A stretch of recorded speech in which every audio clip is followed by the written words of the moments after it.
ইয়া আইয়ুহাল ইনসান মা গাররাকা বিরাব্বিকাল কারীম। ও মানব জাতি, মা গাররাকা বিরাব্বিকাল কারীম, রব্বে কারীমের বিষয়ে তোমাকে কে ধোঁকায় ফেলেছে বলো?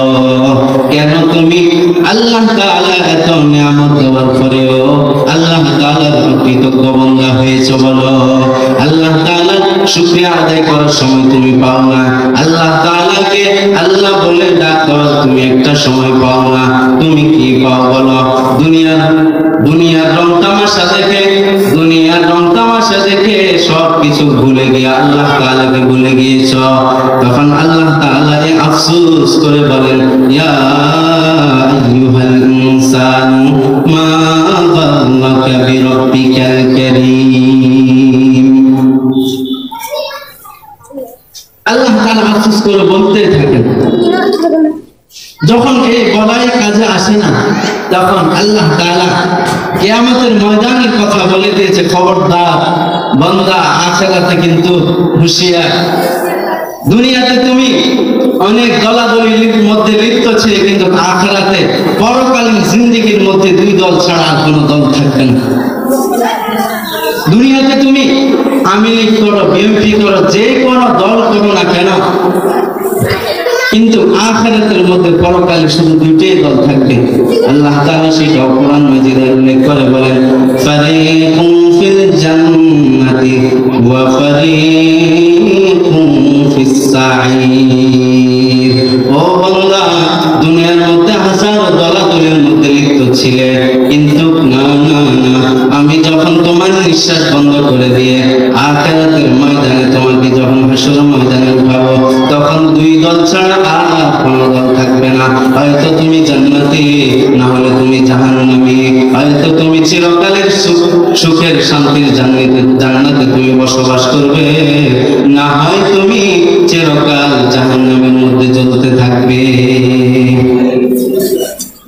আল্লাহ তাআলা বলে, জান্নাতি হলে তো ভালো কথা, তুমি জান্নাতের নিয়ামত ভোগ করতে থাকবে।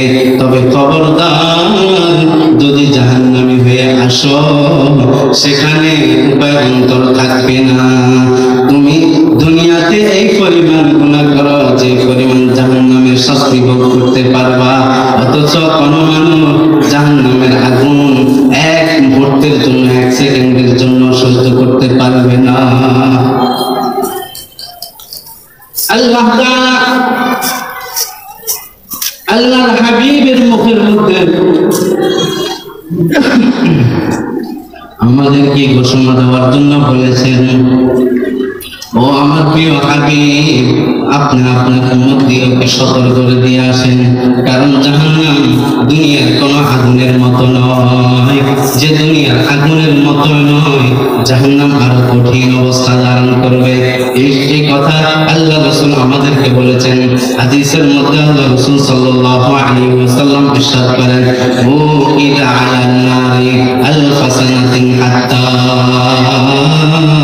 ইয়াদা।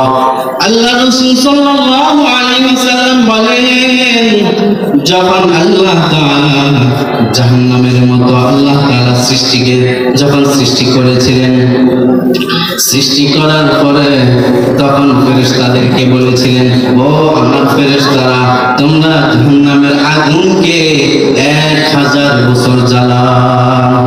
যখন ফেরেশতারা জাহান্নামের আগুনকে 1000 বছর জ্বালিয়েছিল, জাহান্নামের আগুন কোন কালার ছিল না আগে, সেটা সাদা রূপে আর সেটা সাদা কালারে রূপ ধারণ করেছিল। এরপরে ফেরেশতারা আল্লাহর কাছে বলতে লাগলো, আয় রব্বুল আলামিন, 1000 বছর জ্বালানো শেষ হয়েছে, এখন কি করব? তখন আল্লাহ তাআলা বলেছিলেন, হে আমার ফেরেশতারা, সুম্মা উনকিদা আলাইহা আলফ সানাতিন হাত্তা ইহমাররা, আরো 1000 বছর জ্বালাও, আরো 1000 বছর জ্বালাও। এরপরে ফেরেশতারা জাহান্নামের আগুনকে আরো 1000 বছর জ্বালাতে জ্বালাতে জ্বালাতে যখন এক পর্যায়ে দেখা গেছে, যখন 1000 শেষ হয়েছে। জাহান্নামের আগুন ছিল আগে সাদা, এখন টকটকে লাল হয়ে গিয়েছে। তখন ফেরেশতারা বলল, আয় রব্বুল আলামিন, আর কত বছর জাহান্নামের আগুন জ্বালাবো বলেন? আয় রব্বুল আলামিন, তখন রব্বে কারীম বললেন, ও আমার ফেরেশতারা, জাহান্নামের আগুন আরো 1000 বছর প্রজ্বলন করো। তখন ফেরেশতারা জাহান্নামের আগুনকে আরো 1000 বছর জ্বালিয়েছিল।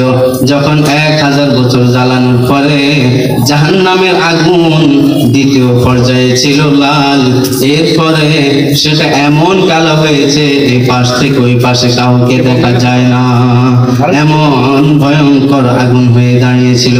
হাত্তা ইহতিসওয়াদা ফাইয়া সাউদা মুসলিমাতুন, এত কালো হয়েছে যে অন্ধকার হয়ে যায় সেখানে। জাহান্নামের আগুনকে যখন এত জ্বালানো হলো, এরপরে আল্লাহ রাসূল সাল্লাল্লাহু আলাইহি ওয়াসাল্লাম হাদিসে পাকের মধ্যে ইরশাদ করেন, ও আমার উম্মতেরা, জাহান্নামের আগুনকে আল্লাহ তাআলা 3000 বছর জ্বালানোর পর জাহান্নামের আগুন এখন কালো হয়ে গিয়েছে, একেবারে কালো। সুতরাং তোমরা মনে করিও না দুনিয়ার আগুনের মতো জাহান্নামের আগুন হবে।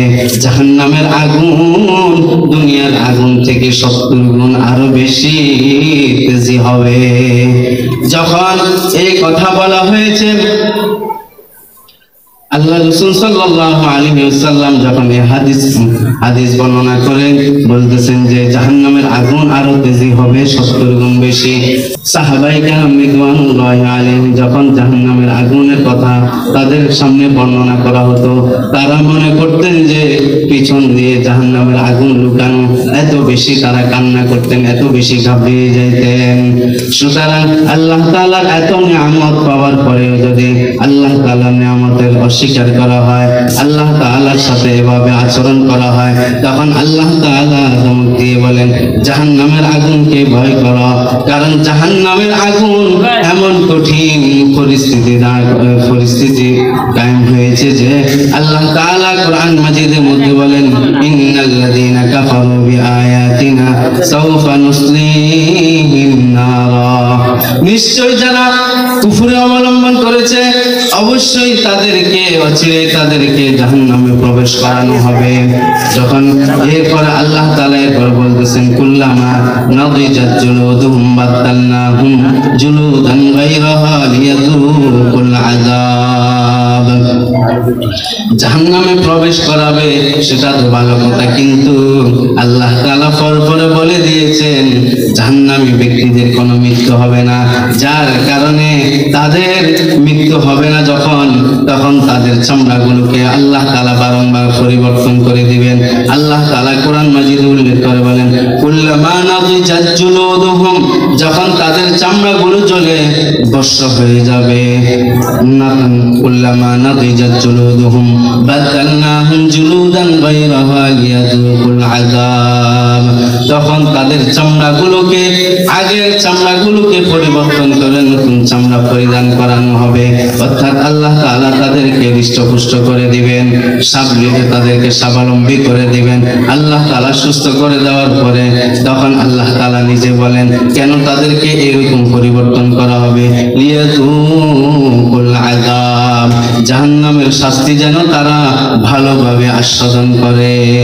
ইন্নাল্লাহা কানা আজিজান হাকীমা, আল্লাহ তাআলা নিশ্চয় আল্লাহ তাআলা মহা ক্ষমতাশীল, যে আল্লাহ তাআলা মানুষকে এভাবে জাহান্নামে যখন নিক্ষেপ করা হবে তখন তাকে জিজ্ঞেস করার মতো কেউ নাই যে এই বান্দাদেরকে যেন কেন জাহান্নামে তাদেরকে নিক্ষেপ করেছেন, তাদেরকে জাহান্নামে কেন প্রবেশ করিয়েছিলেন।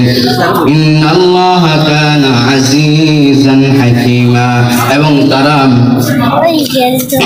যখন চিৎকার করে আল্লাহ তাআলাকে বলতে থাকবেন তখন আল্লাহ তাআলাকে তিনটাই আবেদন করতে থাকবেন। আল্লাহ তাআলা সে আবেদনগুলো তাদের উল্লেখ করে বলতেছেন, ওয়াল্লাযীনা কাফারু লাহুম নারু জাহান্নাম লা ইউকদা আলাইহিম ফায়ামুত, আল্লাহ তাআলার কাছে জাহান্নামীরা তিনটা আবেদন করে বলবে, আয় রব্বুল আলামিন, জাহান্নামের আগুন এত কঠোর, এত কঠিন অবস্থা, এত শাস্তি আমরা ভোগ করতে পারবো না। সুতরাং আমাদেরকে চিরকালের জন্য আল্লাহ তাআলা আমাদেরকে মৃত্যু দিয়ে দেন। আল্লাহ তাআলা বলবেন লা ইউকদা আলাইহিম ফায়ামুত। তোমাদের উপর একবার মৃত্যু হয়ে গিয়েছে, আর মৃত্যুর ফয়সালা করা হবে না। ফায়ামুত, যার কারণে তোমরা মৃত্যুবরণ করবে না, মৃত্যু তোমাদের হবে না। তখন জাহান্নামীরা আল্লাহর থেকে নিরাশ হয়ে দ্বিতীয় প্রশ্ন করবে, আবেদন করবে, আয় রব্বুল আলামিন, মেহেরবানি করে কঠিন আযাবকে আল্লাহ তাআলা আমাদের থেকে আল্লাহ একটু কমিয়ে দেন। এই কঠিন শাস্তি, এত মারাত্মক ধরনের শাস্তি আর কখনো দেখি না। মেহেরবানি করে জাহান্নামের আগুন আমাদের থেকে একটু হালকা করে দেন। আল্লাহ আমাদের থেকে জাহান্নামের আগুন 24টা ঘন্টার মধ্যে 10টা মিনিটের জন্য হলেও আমাদের থেকে কমিয়ে দেন। আল্লাহ আর সহ্য হচ্ছে না। তখন আল্লাহ তাআলা সেটা উল্লেখ করে বলেন লা ইউখাফফাফু আনহুম মিন আযাবিহা, তোমাদের থেকে জাহান্নামের আগুন কিঞ্চিত পরিমাণ কমানো হবে না। তখন তারা তৃতীয়বার মতো আল্লাহর কাছে কাকুতি মিনতি করে বলবে ওহুম ইয়াস্তারিকুনা ফিহা রব্বানা আখরিজনা না'মাল সালিহান গায়রাল্লাযী কুন্না না'মাল। আয় রব্বুল আলামিন, যেহেতু মৃত্যুর ফয়সালা করেন নাই এবং আমাদের থেকেও আযাব কমানো হবে না, সুতরাং আমাদেরকে মেহেরবানি করে আমাদেরকে জাহান্নাম থেকে মুক্তি দিয়ে দেন। আয় রব্বুল আলামিন, যখন আপনি মুক্তি দিয়ে দিবেন, জাহান্নাম থেকে বের হয়ে যখন দুনিয়ার ময়দানে যাব, আগে যত অপকর্ম করেছিলাম, যত অবদ্ধতায় লিপ্ত ছিলাম, আল্লাহ আর করব না। সব কিছুই সৎ আল্লাহ, সৎ কাজ করে আসবো। রব্বানা আখরিজনা না'মাল সালিহান গায়রাল্লাযী কুন্না না'মাল। তখন আল্লাহ তাআলা বলবেন ও হতভাগা, আওয়ালাম নুআম্মিরকুম মা ইয়াতাযাক্কারু ফীহি মান তাযাক্কারা ওয়া জাআকুমুন নাযীর। এই কমবক্ত কমিরা, এ হতভাগা, আমি কি তোমাদেরকে এমন সময় সুযোগ দিই নাই, এমন হায়াত দিই নাই, যে হায়াতের মধ্যে কোন ব্যক্তি সতর্ক হতে চাইলে সেই সতর্ক হতে পারত? তোমাদেরকে কি এমন জীবন দিই নাই? তোমাকে তো আমি 15 বছর থেকে, তোমার জন্মলগ্ন থেকে তোমাকে বালেগ প্রাপ্তবয়স্ক করিয়েছিলাম, এরপরে তোমাকে লম্বা হায়াত দিয়েছিলাম। ওই সময় কি তুমি বোঝার চেষ্টা করো না? তখন আল্লাহ তাআলা আরো বলবেন ওয়া জাআকুমুন নাযীর, তোমাদের কাছে কি কোন ভয় প্রদর্শনকারী কোন ব্যক্তি আসে নাই, কোন উলামায়ে কেরাম আসে নাই, তোমাদেরকে কি জাহান্নামের কথা বলে নাই? এখন কেন কাকুতি মিনতি করছো? এখন আর বাঁচার কোন সুযোগ